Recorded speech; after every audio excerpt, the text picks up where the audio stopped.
नमस्कार साथियों, आज हम केमिकल होता है यूट्यूब चैनल में आपको महत्वपूर्ण अनुच्छेदों के सूची के अगले कुछ अनुच्छेदों के बारे में बताएंगे जो कि महत्वपूर्ण हैं तथा आपके विभिन्न वनडे एग्जाम तथा विभिन्न एग्जाम्स में भी पूछे जाते हैं। तो सबसे पहले हम पढ़ेंगे अनुच्छेद 301। यहाँ पे वाणिज्य, व्यापार और लेन देन की स्वतंत्रता है। मतलब हम देश के किसी भी कोने में व्यापार कर सकते हैं, लेन देन कर सकते हैं, ये हमारा अधिकार है, हम इसके लिए हम स्वतंत्र हैं।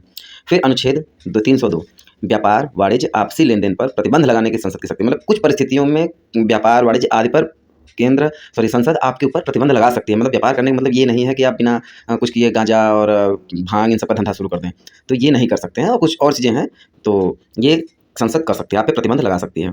फिर अनुच्छेद 312 में अखिल भारतीय सेवाओं के बारे में बताया गया है। फिर उसके बाद अनुच्छेद 315 में केंद्र और राज्यों के लोक सेवा आयोग, मतलब यूपीएससी, यूपीपीसीएस, बीपीएससी, एमपीपीसीएस, सीजीपीसीएस, जो छत्तीसगढ़ पीसीएस, इन सब के बारे में बताया गया है कि कैसे इनकी ज्वाइनिंग होगी, मतलब क्या परीक्षा होगा, कहाँ पोस्टिंग होगी, सब कुछ के बारे में डिटेल बताया गया है। फिर अनुच्छेद 323A में प्रशासनिक न्यायाधिकरण के बारे में बताया गया है। फिर 324 में चुनावों के बारे में बताया, मतलब यहाँ से निर्वाचन आयोग शुरू होता है 324 से।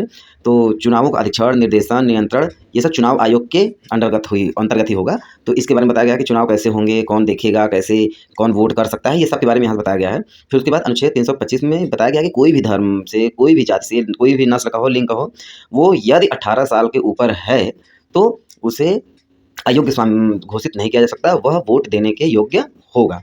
ओके। फिर उसके बाद 326 में ये बताया गया है, लोकसभा, राज्यसभा के विधानसभाओं के चुनाव में वयस्क मताधिकार के आधार पर होंगे। मतलब जो चुनाव होगा तो वहाँ पे जो वयस्क 18+ वाले लोग हैं उनके वोटों की गिनती के आधार पर होगा कि ये कौन सी पार्टी या कौन सा दल सरकार बनाएगी।